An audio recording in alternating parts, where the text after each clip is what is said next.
pesos per person per day. Thus, a household with 5 family members will need 1,212 pesos every day. And the PSA, or the Philippine Statistic Authority, estimated that a family of 5 actually needs 400 per day, 400 pesos per day for basic needs. And people are not earning enough to pay for healthy food. Now, the food cost is largely dependent on the decisions of our policymakers, such as decisions on whether we import or not to import rice.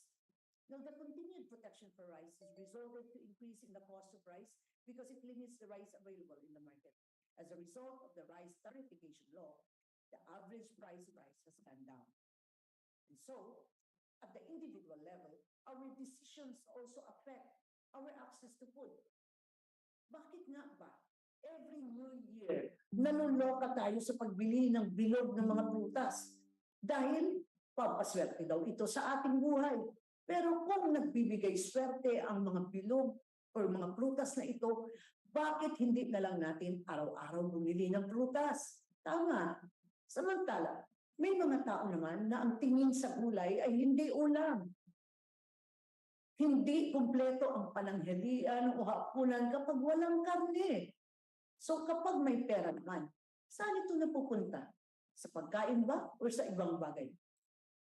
Pwede naman magtanim ng pagkain sa bahay, pero bakit nga ba ang iba maraming dahilan o mas gusto na lang gumawa ng iba?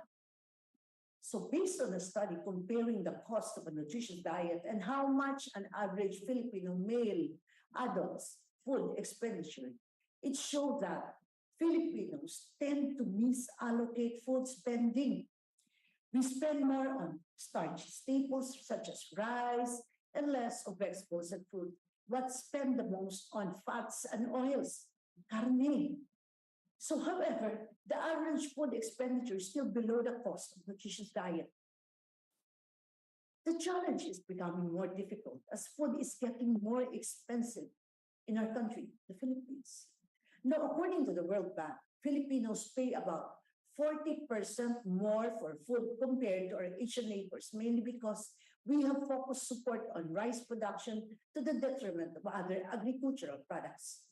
Now, the high levels of trade protection for nutrient food increase their cost compared to cheaper imports.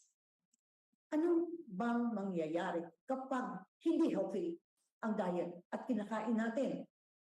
Okay lang ba na kanin at tuyo or sa amin doon sa probinsya, sa Mindanao, ginamos?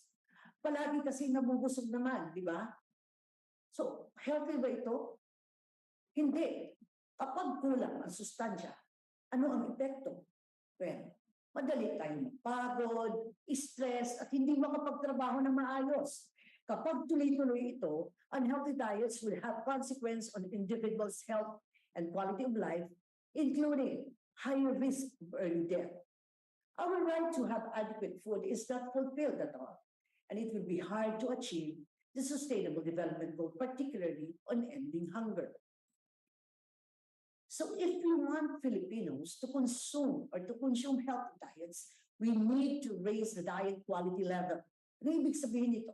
So most Filipino households that I mentioned earlier cannot even have sufficient diets. So we need to support efforts that will enable families to be able to eat enough so they can meet their nutritional requirements. However, we should aim for healthy diets. If you remember the 10 commandments, ano ang nakalagay sa commandment number 1? Of course, eat a variety of food every day. Hindi lang rice and tuyo, so dapat variety. Hindi enough na variety of foods eaten. We have to think about sustainability also. Tingnan niyo yung mga naka-check, no? Diyan sa aking slide. Ito yung mga dapat gawin. At yung mga naka-X naman, ito ang hindi dapat natin o hindi gagawin para hindi tayo makasira ng kalikasan. So let me acknowledge that there have been many actions to support affordable, healthy diets. Nandiyan yung word na affordable kasi hindi kaya ng bawat Pilipino o ng ibang mga Pilipino nating mga consumers na makabili ng healthy diet. Of note is that the current Philippine Development Plan which includes targets for reducing food inflation and ensuring food security and nutrition through production and effective supply management. And soon, I hope and pray that the new Philippine Plan of Action for Nutrition, or the PPAN for 2023 to 2028, will be approved by the cabinet because it was already been approved by SDC, TP, or Technical Board. And the PPAN actually provides the directions to reduce hunger and malnutrition, interventions to promote healthier diets, better practices, and improve access to quality nutrition and related services are to increase availability, accessibility, and affordability of nutritious food, as well as social and behavior change communication and delivery of integrated programs on nutrition. And I call on everyone to support the Philippine Plan of Action for Nutrition. And DTI is one of the member agencies of the NEC Governing Board. The State of Food Security and Nutrition in the World 2022 report identified policy actions as well as investments to be considered to transform food systems worldwide towards greater affordability of healthy diets. And these include policies to reduce the cost of nutritious food. Now, consumer-oriented policies that enhance affordability of healthy diets, along with reduction of poverty and income inequality, nutrition-sensitive social protection mechanisms, and subsidies for nutritious food. Now, there should also be complementary policies that promote healthy diets by promoting healthy food environment. Now, we translate these actions into the key messages of this year's Nutrition Month. For individuals, families, and communities to, number one, start children on a healthy diet with exclusive breastfeeding in the first 6 months and continued breastfeeding up to 2 years and beyond with appropriate complementary feeding at the age of 6 months. Now, second, eat a variety of unprocessed or minimally processed foods, balance across food groups while restricting highly processed food and drink products. Now, number three, have a family and community food gardens as an additional source of food. And number four, buy food from your local farmers or from our local farmers. Now, these are for the policymakers and program managers as well as legislators. Now, number one, issue legislation and policies that provide subsidies for fruits and vegetables and improve food value chains. Number two, reduce the availability of unhealthy food through taxation, like what we did in the sugar-sweetened beverages. Now, restrictions on marketing and consumer education. Number three, rechannel resources to agriculture to enable access to affordable, nutritious, and safe food. And fourth, implement the Philippine Plan of Action for Nutrition 2023 to 2028 by scaling up food and nutrition security interventions. We also ask the food industry or sector to, number one, reformulate food products to reduce salt or sodium, saturated fat, and fish sugars. Second, eliminate the use of hydrogenized or partially hydrogenized oils to remove trans fatty acids, which increase the risk of heart disease. Now, number three, produce healthier food products with less processing. And how about our recommendations to individuals and families to consume healthier diets? Haluan natin, of course, ng physical activity, exercise. So kung ginawa na ninyo ito, pwede mag-gain muna tayo. So heart reacts naman tayo. Number one, gumawa ba kayo ng meal plan? So pwede niyo sagutin yan through a heart sign or emoji, no? Yes, okay? So gumawa na ba kayo ng meal plan? Especially for women out there, for mothers. Meron ba kayong meal planning na ito ang lulutuin ko, breakfast, lunch, and dinner? And it should be a variety composed of, just like pinggang Pinoy, I have here, no? Pinggang Pinoy. Filipino, pinggang Pinoy. And the second is, magluto sa bahay, imbis na bumili sa labas, no? Mas mahal pa. At hindi pa natin sure, no? Kung talaga bang hindi masyado maalat, anong mantika. Third, nasama niyo na ba ang gulay, prutas, butong gulay at nuts na kinakain nyo araw-araw? Heart sign kung ginawa ninyo ito. And next question.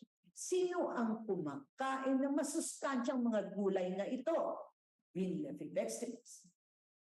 And then fourth, sino ang mahilig kumain ng processed foods? Naku, ang dami siguro maka-relate dito.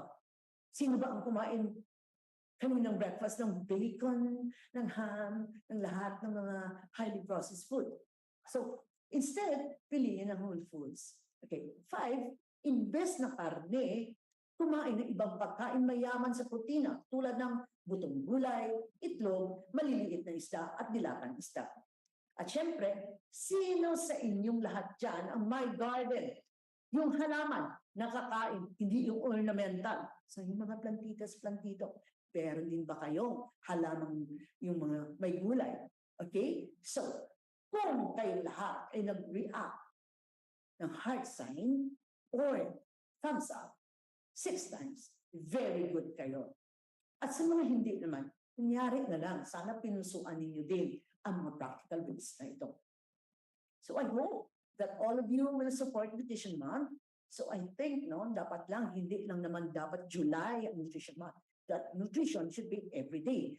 But we are only highlighting Nutrition Month so that we can create a lot of awareness to all of you out there by doing one or more of the activities in the list. And even after the Nutrition Month has ended, so kunyari mag-August na, mag-September, per months, lalo na sa December, ang daming gusto nating kainin. I hope you will always continue to practice a healthy lifestyle.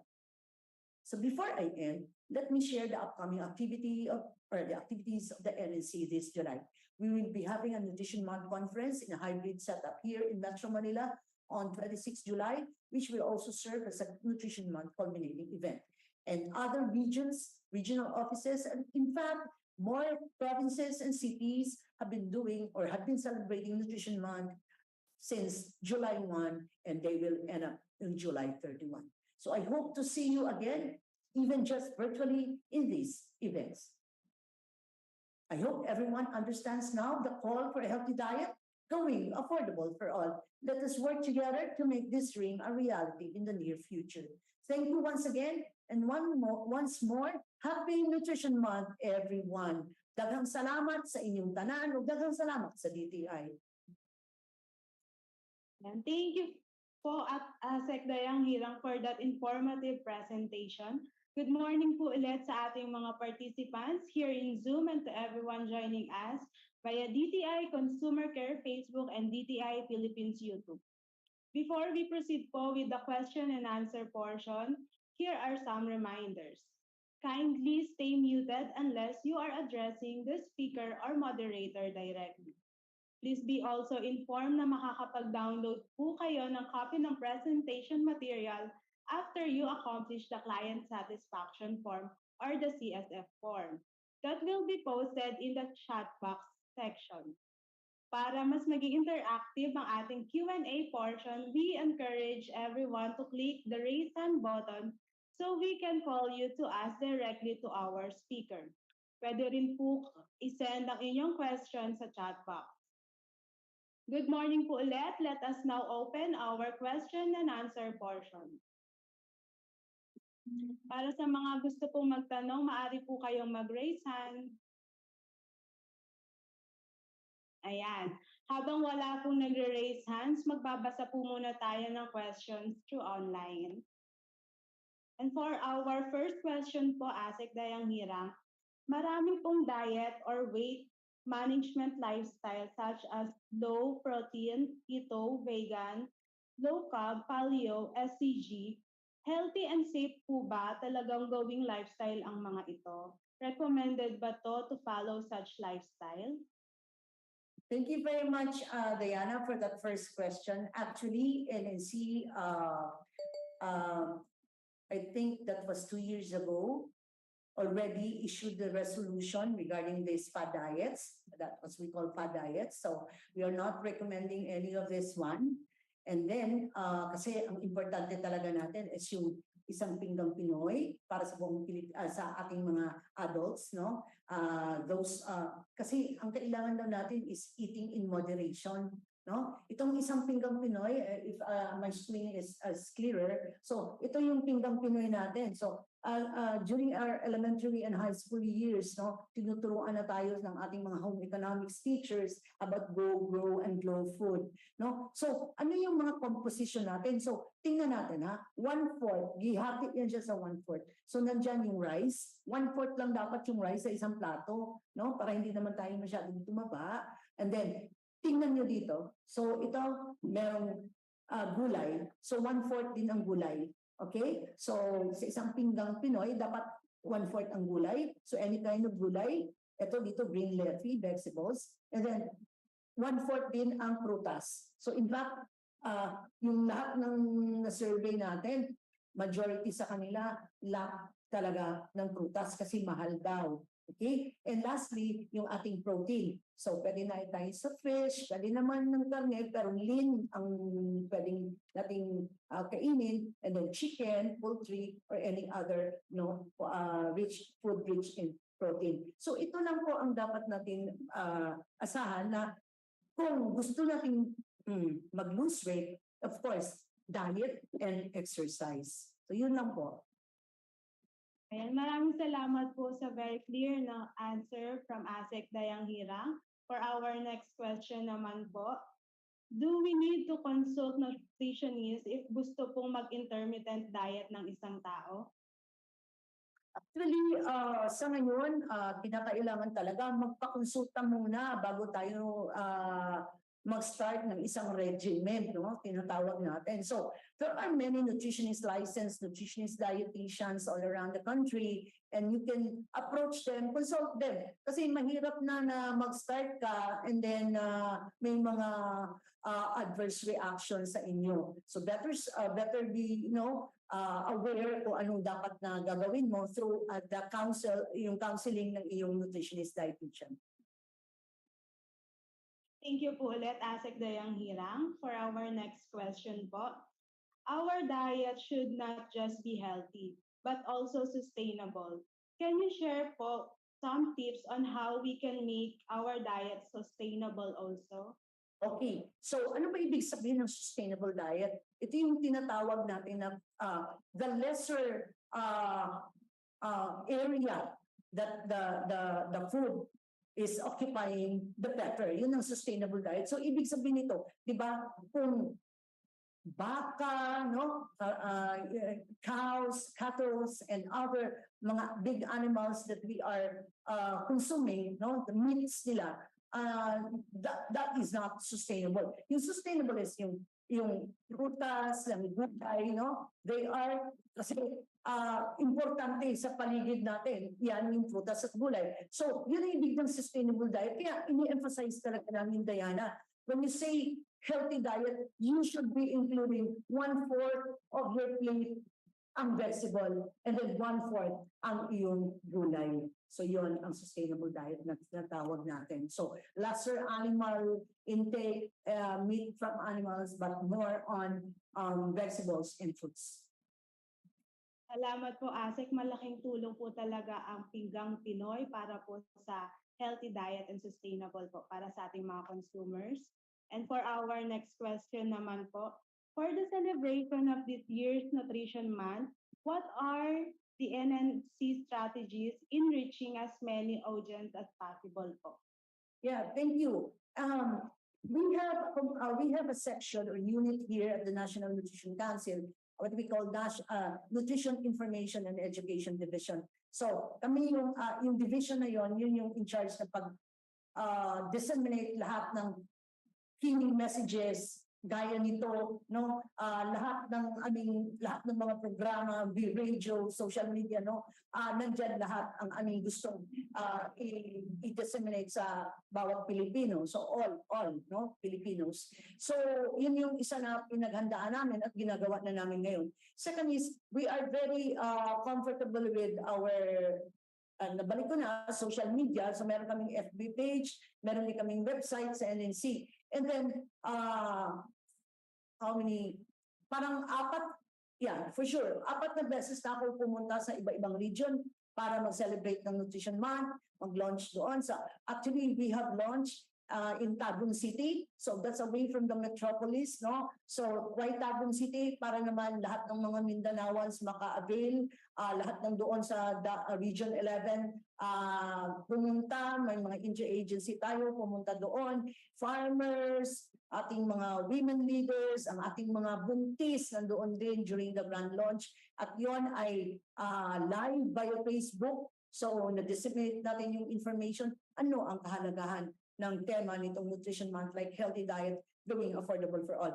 And I said, marami din kami sa mga LGUs partnered with our regional offices para mag-celebrate ng Nutrition Month. In fact, last July 6, I went to Guimaras because Region 6 celebrated the Nutrition Month in the province of Guimaras. And we are very fortunate na nandoon din yung ating governor because the governors, the mayors, barangay captains are the chair of the local nutrition committees, provincial, municipal, city, and barangay nutrition committee. So very happy nandoon sila so that they themselves will be, aware, more aware of what is really the relevance of having healthy diet and making it affordable to all their constituents. So, and on July 26, we'll be having a culmination month, culminating the month of July as a nutrition month. Dito, meron kaming webinar. So, everybody is invited. So, we'll just post it in our FB page, ano yung link natin. So, yun po, Diana. And I think, gaya nito, because DTI is also a member, an active member of the National Nutrition Council Governing Board, and this is also a very good activity highlighting Nutrition Month. Thank you, DTI. Thank you po, Asek. I hope po we can join po yung celebration po ninyo.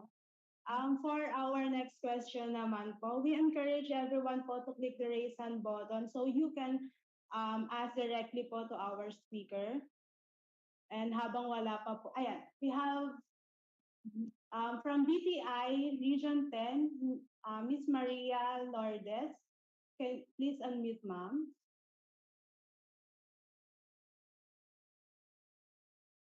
Yeah, good morning. Good morning, Diane. Good morning, Doc. May clarification lang po ako kasi one of the slides that you have showed, may nakalagay dito yung key messages for individuals, families, and communities.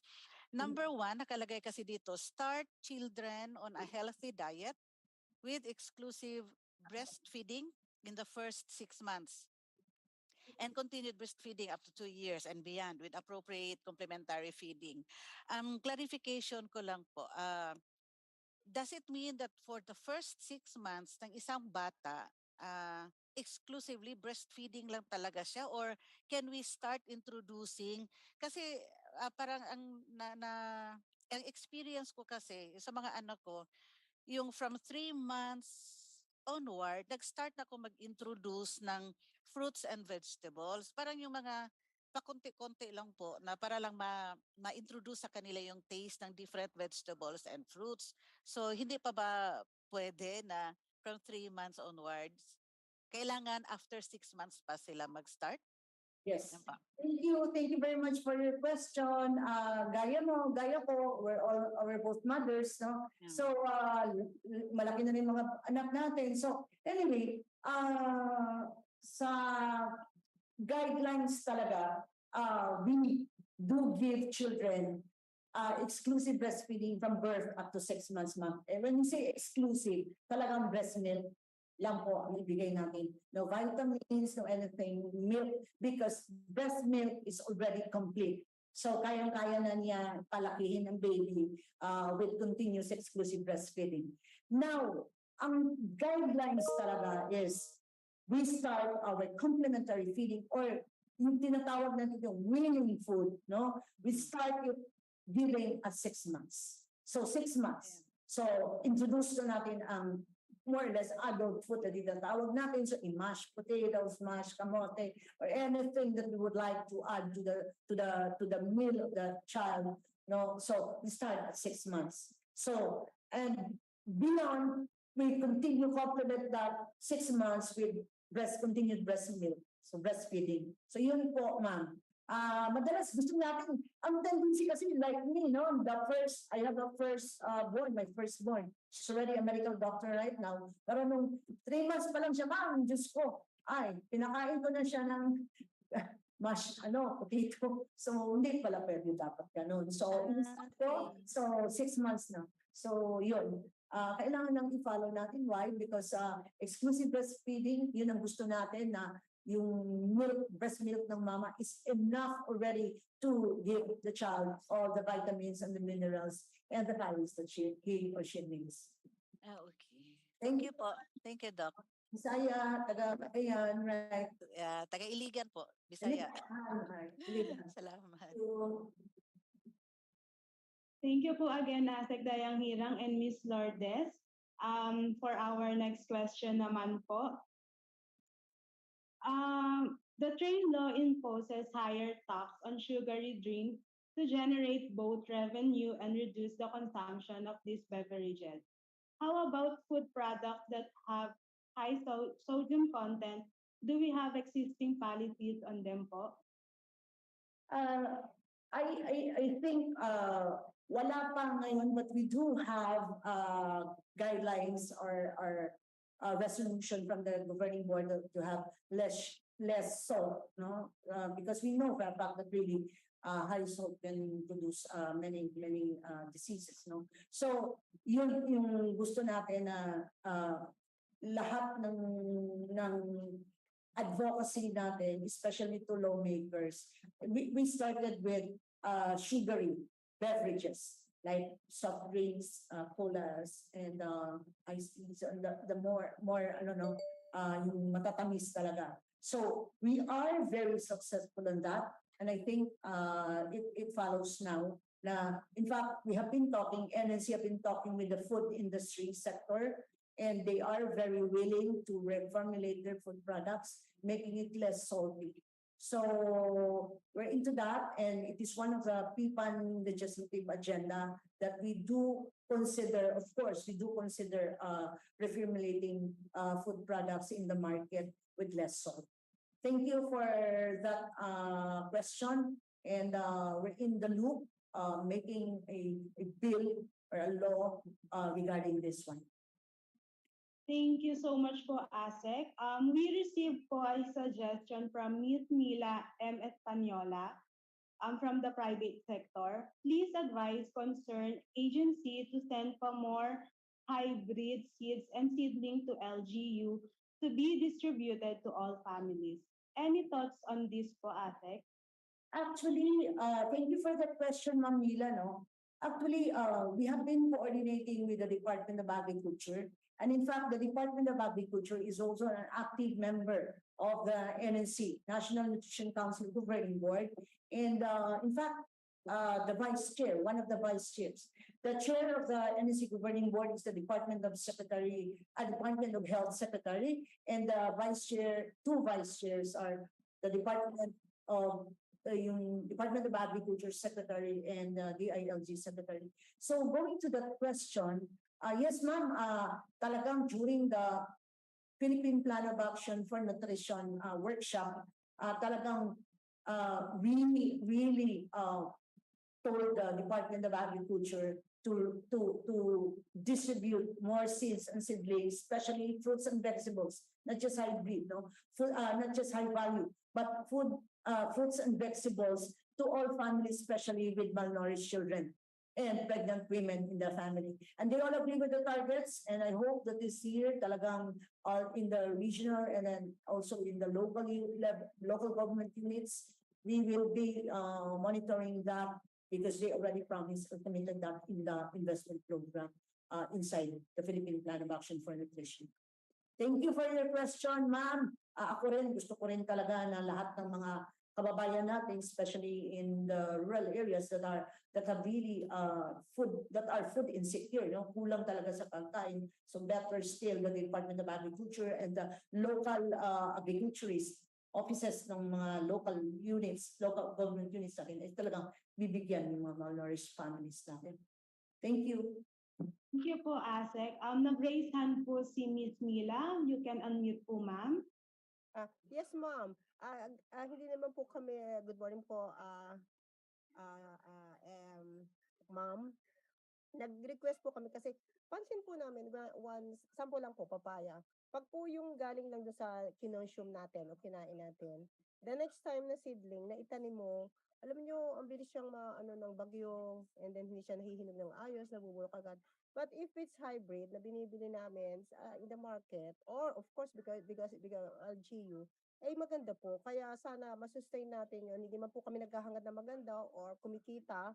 But the important thing is we can share to all nga yung nutritious at yung medyo naman magaganda namang bunga. At saka ma'am, madali pong maratin or makain ng insect yung pong parang pag yung galing lang doon sa kinonsume natin na binili sa market. Maybe we can help that on this matter or discuss. Thank you so much po for the time. Thank you. Thank you also. And yeah, I in fact remember it right. There was a division of the Department of Agriculture who's in charge of that one when we had launching in Tagum City. And they said that they are in fact not only providing seeds and seedlings, but also training.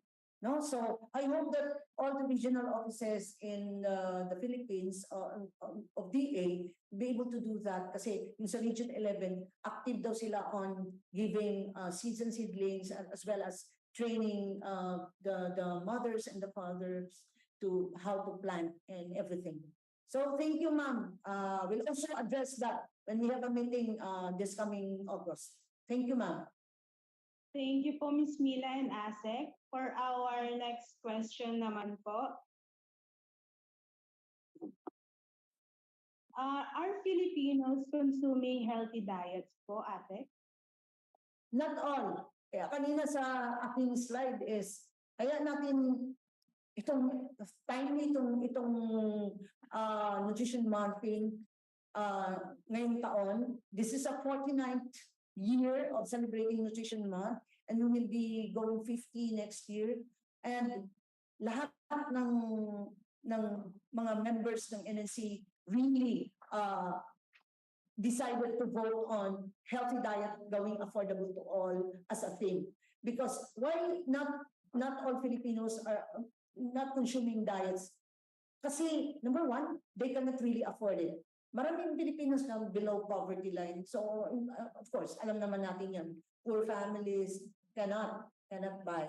So, kanila lang is makabili ng rice, okay na yun. So, more is spent on starchy staples or kahit na konting karne, konting isda, and as part of their diet. No? So, and gaya ng sabi ko, naku, underspent talaga on vegetables, fruits, and milk products ang Filipinos. So, lalo na dito sa Metro Manila, ang mahal po ng gulay at prutas.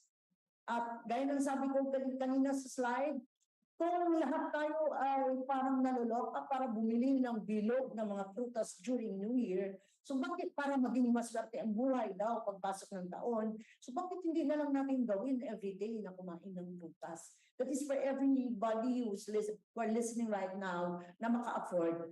So eat fruits and vegetables. Okay? So, yun. Thank you po, Asek. We have received question po from Ms. Gina Yap.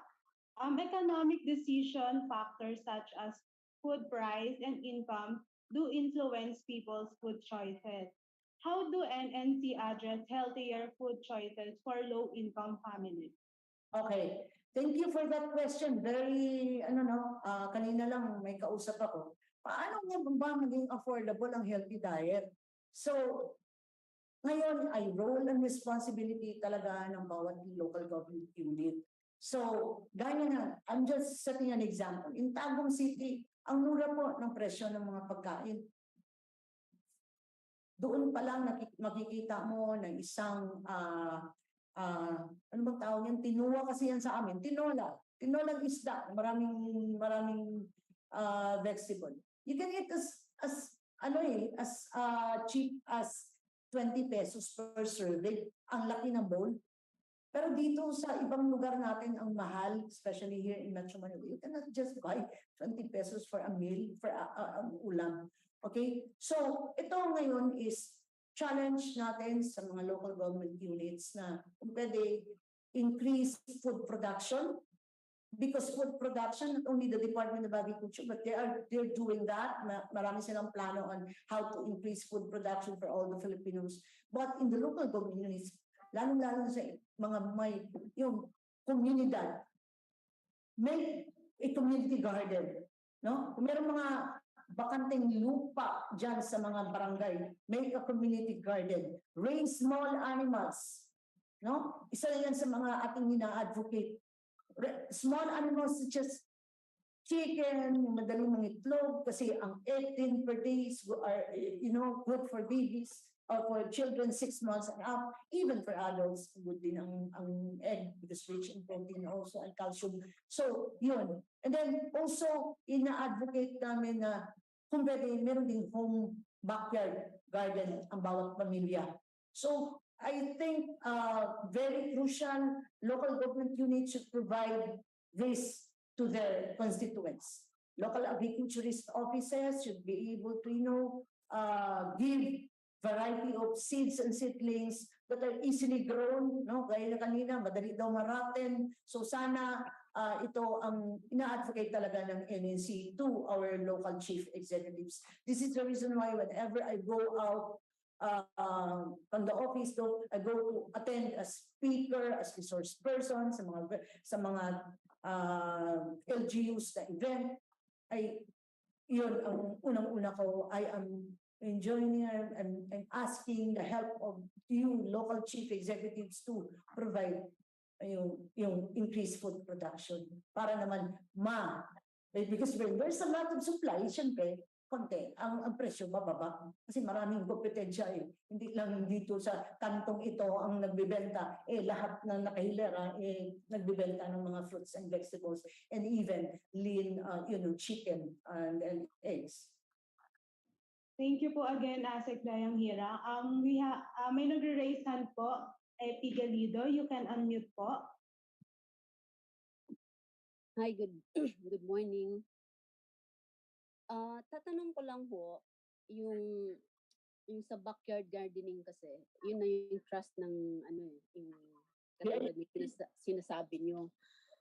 Ang problem pong nakikita ko kasi is the access of a healthy soil. Kasi healthy soil equals healthy plants Ngayon, hindi marunong mag-compost yung mga tao. Ang mga soil na nakukuha is mga clay. So, hindi talaga masustansyang hindi maganda ang kinalalabasan kahit na may seeds pa yan unless marunong mag-compost yung every household. Siguro, ayaw ko paano i-address yan ng ninyo or paano natin ipalaganap na pwede i-compost yung sariling waste sa bahay para gawing soil. Kasi hirap talaga pag kukuha ka ng soil bibili ka pa. Magkano yung isang it's a... Sige, thank you, Epi, no? You put it in a container. Yes, ma'am. Yeah. Thank you for your question, Epi. Actually, kanina I mentioned because I sat down the DA, Regional Director ng DA on plants, no? Nandoon siya representing the DA Regional Director in Region 11. He made mention that they are nag-train din before mag-plant. So, isa na doon yung soil analysis. And maybe that kind of composting thing also part of their training, I assume, because he said that more LGUs are now asking their technical assistants to do these kind of trainings. And I hope, yes, we will continue on monitoring this one and even asking the Department of Agriculture for any inputs or updates as how many regions and communities have availed of their expertise or technical assistance such as this one on backyard gardening. Thank you, Epi. Thank you po, Ms. Epi and Asek Dayang Hirang. For our next question naman po, what does NNC say about plant-based diet? Does NNC recommend this? Documentaries say plant-based diet reduces inflation inflammation. Is this true po, Asek? When you say plant-based diet, included na yung vegetables dyan.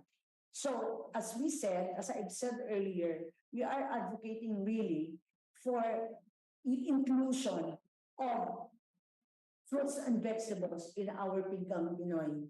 Kasi sa survey, konti na po ang mga Filipinos na kumakain, lalong-lalo na prutas. And gulay dito sa Metro Manila is high in cost. In fact, ang benta din kung meron man tayong mabili, lanta na, tuyo na. So, ito yung challenge natin ngayon. How can we provide Filipinos with fresh vegetables and fruits?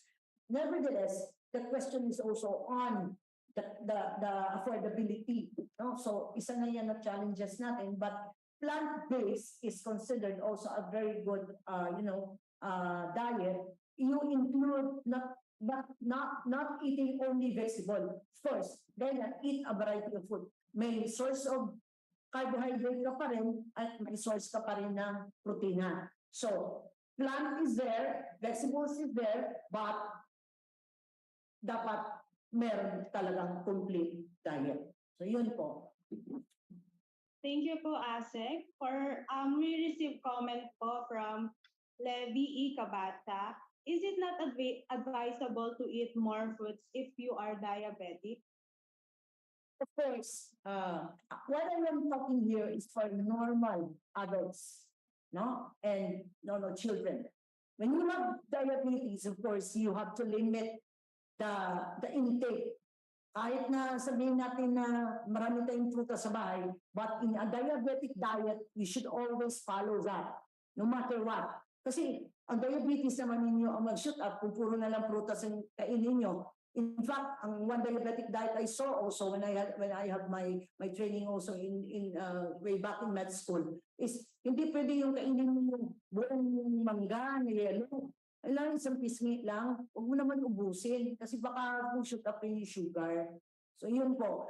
What I'm telling here is the Pinggang Pinoy is for normal adults without sickness. And if you have sickness already, please consult your doctor and a dietitian for your diabetic diet and also for your mga diets na dapat low in salt, low in sugar. So yun po. Thank you po again, Asek Dayanghirang. For our next question naman po, what do you think is the biggest challenge in achieving affordable, healthy diet for all? Number one is yung production. Food production. Kasi kung konti lang ang supply, talagang mahal din ang pagbili mo kasi malang kompetensya. So ito yan ngayon yung sinasabi namin na we are really advocating for the Department of Agriculture to, produce as much as they can because our Filipinos, many of our Filipino kababayan are getting hungry. So not only the Department of Agriculture but also the local government units, nandiyan naman nakatira yung ating mga kapwa Pilipino na kulang sa diet nila, magtanim din tayo. So yun ina-advocate namin kanina. Let's help one another from the private sector. If you have extra money from your companies, donate it to people in your areas which you think need the most help. So food production is the main agenda natin dito. Kasi kung marami tayo, we are already a food secure country and we can say that ang pagkain is abundant and we have physical access to food because ang food na ito are affordable. Okay? Thank you po again, Asek. For our next question naman po, may tips po ba kayo for consumers na related sa El Nino phenomenon that we are experiencing po? Pag sinabi natin El Nino phenomenon, nandyan yung devastation. Walang masyadong produce ang mga farmers kasi yun ang sitwasyon na nangyayari. Drought, no? So, much as we can advocate, so yun na nga challenge din kung wala na nga siyang pambili dyan sa area niya, how much more kung pagbili pa siya at gagastos pa siya papunta ng malayong lugar para bumili. So this time, ito ngayon is a natural phenomenon na we cannot just control it.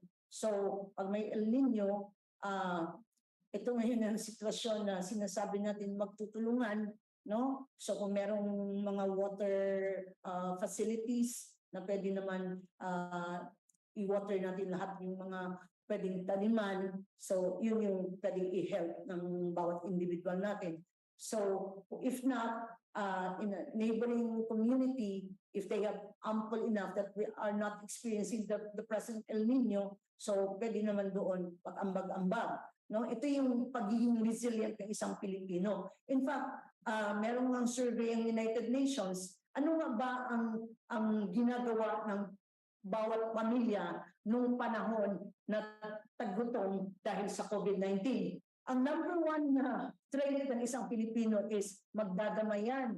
No? Kung ang isang pamilya, kapitbahay mo is may stock pa siya na rice, gulay, or karne, or meron siya mga alagang small animals na papahiram na form of, pare, pautang muna. Sa next week, pupunta ako sa palengke, mamamalengke ako doon kasi alam namin na may maraming bukas ng palengke sa isang lugar na yan, kaya babayaran na lang kita. So isang trait ng Pilipino na nakikita natin na talagang resilient tayo in times of ganito. At sa COVID-19 nga, di ba? Nag-close ang mga palengke, nag-close ang grocery stores. However, we did survive, no? Lahat survive kasi NNC also delivered, no? Nag-issue kami ng order na sa ating mga local government units na kung pwede bigyan ng nutritious food ang bawat pamilya na hindi pwedeng lalabas dahil sa COVID-19. And they did well. In fact, in Metro Manila, Taguig, Mandaluyong, lahat sila dito, Manila, atin, and delivered. In fact, I myself, during COVID-19, na-lockdown. So, we went, in a condominium kami napatira, but we went out kasi walang hangin sa condominium, and then hindi kami makalabas. So, we went there in Las Piñas. And lo and behold, wow, ang barangay doon, nag-distribute, kahit na malaki yung bahay na natirahan namin, nag-distribute sila, walang pili-pili. Mayaman ka man o mahirap, lahat ng barangay officials doon nagbigay. At alam niyo anong binigay? Ayuda for 1 week. May 2 kilos of rice, and then meron pang dressed chicken, and meron mga vegetables and fruits. And Taguig also, nung bumalik na yung kami sa condominium, Taguig City, kay Mayor Lino noon. So, nagbigay din sa bawat doon sa mga nakatira sa condominium, kahit na middle, income na condominium. So, lahat kami, walang pili. So, yan ang ibig sabihin natin, local government units have the initiative really to help in times of this El Nino phenomenon. Yun po. Maraming salamat po, Ate. We received question po from HRD. How true po na healthy ang rabbit meat? Rabbit? Rabbit meat po. Yeah, ang sabi nila, this is just like chicken, but I will let my staff here Google ano talaga yung nutrient value ng rabbit meat. Ang rabbit meat naman binibenta na rin not only in Mindanao, but I think also here somewhere, no? So we'll check into that. I'm happy to know. Mag-follow up na lang kami. So whoever yung nagtanong, Diana, pakikuha lang yung email address niya, and we will also be sending our email, no? So that we can answer her back. Kasi rabbit is okay, so we'll send you our answer. Okay po, maraming salamat po, Ate. We will coordinate po to HRD po regarding po sa question niya. For our next question naman po, may programa po ba ang NNC na related to nutrition consultation? Would like to get po sana advice about my eating habits and personal nutrition po. Okay. Since the National Nutrition Council Secretariat is more on the coordinating and policy making functions, and we see to it that yung diet and nutrition counseling are done in the local government units. So we have actually some local government units have nutritionists, dietitians on board. And this is the reason why, kasi 30% lang po yung local government units natin na merong nutritionist, dietitian na plantilla. And in fact, job order yung iba. This is the reason why that we really hope that the bill passed by Congresswoman Lani Mercado, Revilla, to have nutrition offices in all LGUs will be approved by Congress and by Senate. So hopefully, so sana meron talagang nutritionist dietitian in every LGU para for nutrition counseling. So we do have private nutritionist dietitians, but of course they ask for a fee, no? Yun po. But if you have questions, particularly related to diet, no? So go ahead, consult your nutritionist dietitian, kung saan man yung area mo. They are usually located sa private practitioner in the hospitals, no? And dito naman sa local government unit, kung walang bayad, if maswerte ka po na merong nutrition office sa iyong barangay or sa iyong komunidad, you can go there, wala namang bayad po. Kasi government office yan. Sige.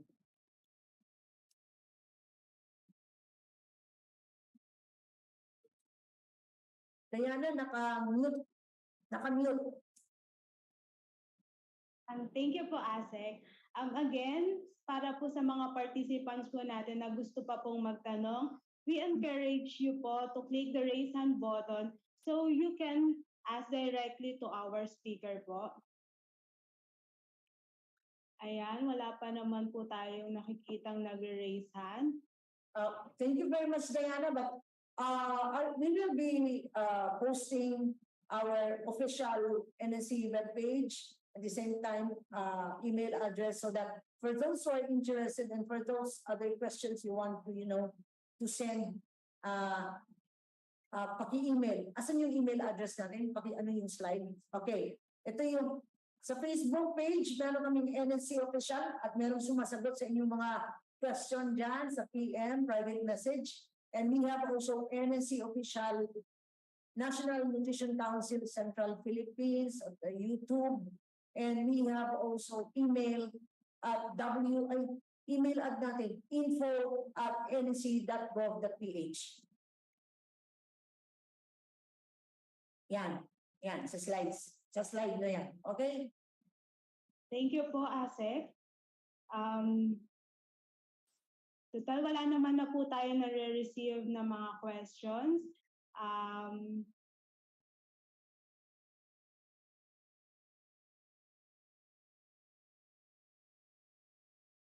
Maraming salamat po sa mga nagtanong at magtatanong pa po. Before we close this session po, may we ask Asek Dayang Hirang to give a short message for our participants and yun nga po, nabigay niyo na po yung contact details para po sa other concerns and queries po. Yung short message na lang po, Asek. Yeah, thank you very much, Diana. And for all of those who are listening today and sa kanilang mga bahay, if naka-link sila dito, yes, NNC or the National Nutrition Council is inviting everyone to really focus focus on the thing, healthy diet gawing affordable for all. So healthy diet, yung isang pinggang Pinoy po, kung pwede magluto na lang po tayo sa ating mga sariling bahay para ma-check natin na safe and gulay. Gusto ko yung malunggay, no? So we will be having a Nutrition Month conference na hybrid setup here in Metro Manila on 26 July, which will also serve as a Nutrition Month culmination event. So sa lahat po, sana we can all have a very happy Nutrition Month, and we not only said na Nutrition July lang, because nutrition should be every day. So happy Nutrition Month to everyone, and may we all have a healthy and productive kumbaga lives dito sa atin sa mundo. So thank you, and thank you DTI and to everyone listening. Thank you very much, and may God bless us. Thank you po again to our speaker, Assistant Secretary and Executive Director, Dr. Azucena M. Dayanghira. This is to formally close po our webinar for today. Muli, maraming salamat sa ating very capable speaker from the National Nutrition Council, Assistant Secretary and Executive Director, Dr. Azucena M. Dayanghira. At mula po sa Consumer Protection Group, maraming salamat po sa ating mga participant na nakasama natin ngayong umaga. Huwag niyo pong kalimutang samahan kaming muli sa aming mga susunod na webinars. Our announcement will be posted in our social media accounts. For more updates, please like, follow, and subscribe to our Facebook, Instagram, Twitter, TikTok, and YouTube accounts. DTI Consumer Care, DTI 1384, and DTI Philippines. Also, kindly accomplish and submit the survey form para makakuha din po kayo ng link at ma-download ang presentations na ginamit ngayong umaga.